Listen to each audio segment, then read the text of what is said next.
Dito tayo sa Maynila ngayon, maulan. So, ingat-ingat. Slippery when wet. Magic Kapotid tuloy tayo ngayon.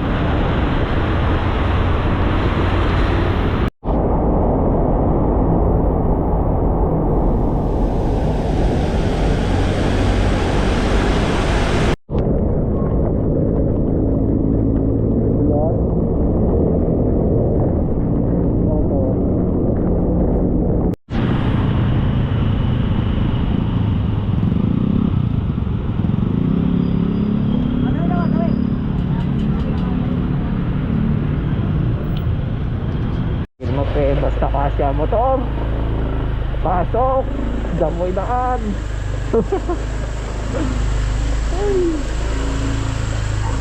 Ang hirap pagka hindi mo kabisado yung lugar eh.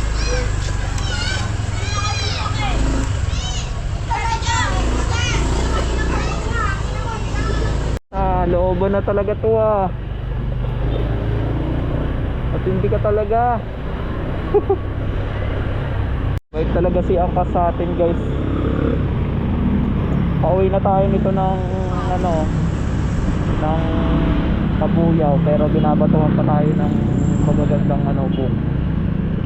Puro 100 plus. Nakakailang biyahe lang ako ngayon eh. Pero maganda ang bato sa akin ng ng Angkas. Fair naman, pero 150 binigay niya, diba?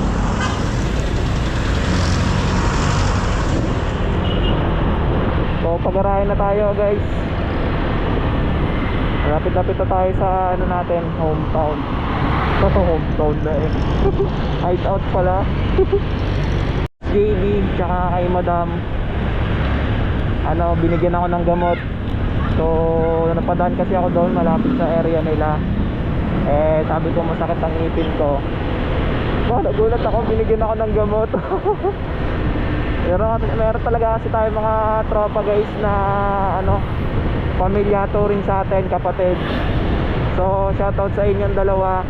So mabuhay kayo hanggat gusto nyo. So alam ko namang mas maraming blessing ang babalik sa inyo, guys. So tiwala lang tayo lahat sa kanya sa taas. So yan, let's call it a day.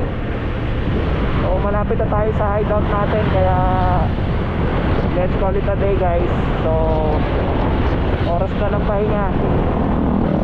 Bukas ulit. So hustle ulit tayo bukas, guys.